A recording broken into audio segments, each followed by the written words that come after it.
ఏది అయినా ట్రై చెయ్యి ఆచి చికెన్ మసాలా. ఆచి చికెన్ మసాలా. ఏపీ రాజధానిగా అమరావతికి చట్టబద్ధతను కల్పిస్తూ పార్లమెంటు ఆమోదముద్ర వేసింది. పార్లమెంటు సీలేసిన ఆ టాపిక్ మీద ఏపీ రాజకీయాల్లో రచ్చ మాత్రం ఆగడం లేదు. అమరావతి సెంట్రిక్గా వైసీపీ కూటమి నేతల మధ్య ఇంకా మాటల తూటాలు పేలుతూనే ఉన్నాయి. అమరావతిపై 3 అంశాలు 6 కౌంటర్లుగా డైలాగ్ వార్ పీక్స్కి చేరింది. అమరావతికి అటు ఇటు అధికార విపక్షాల మధ్య ఆగని డైలాగ్ వార్. మావిగన్లో నో విజన్ అంటూ ఫైట్. అవినీతిపై అస్త్రాల సంధింపు.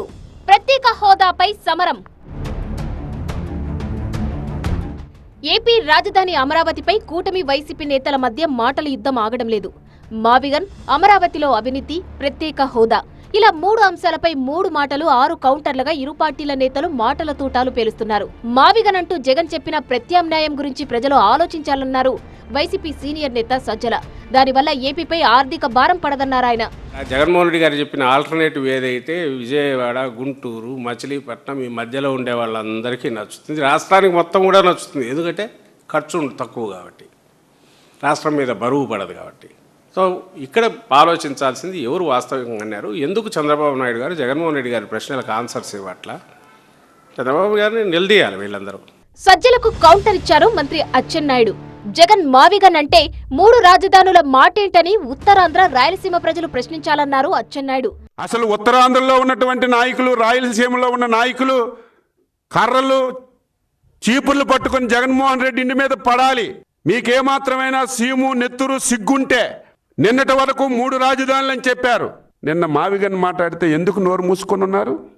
ఉత్తరాంధ్రలో వాళ్ళు, రాయలసీమ వాళ్ళు. ఏమైంది ఉత్తరాంధ్ర రాజధాని? ఏమైంది రాయలసీమలో ఉన్నటువంటి లీగల్ రాజధాని? మీరు అడగాలా లేదా?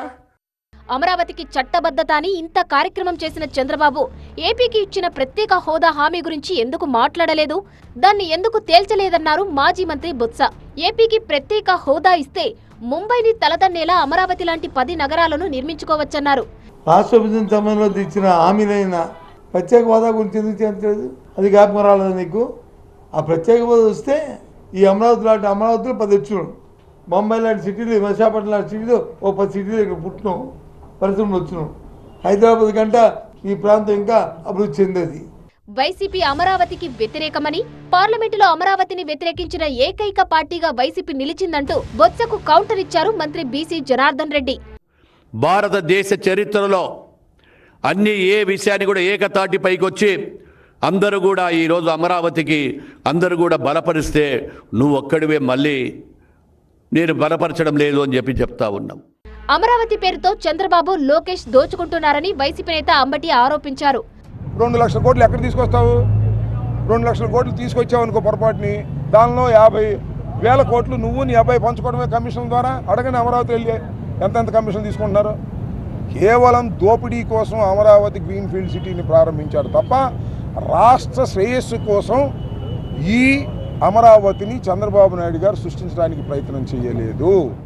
పార్లమెంటు ఆమోదం తర్వాత అమరావతి ప్రపంచ స్థాయి నగరం అవుతుందని అంబటికి కౌంటర్ ఇచ్చారు టీడీపీ నేత సోమిరెడ్డి.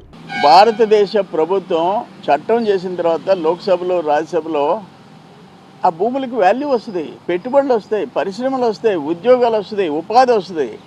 అది కూడా రాకూడదని, ఎందుకు మార్చకూడదని చెప్పేసి మళ్ళీ స్టార్ట్ చేస్తున్నారు. అంటే ఆ మార్కెటింగ్ జరగకూడదు, ఆడ స్థలాలు కొనుక్కొని ఇల్లు కట్టుకోకూడదు. ఏపీ రాజధానిపై గొడవ ఇప్పుడే ఆగేలా లేదు.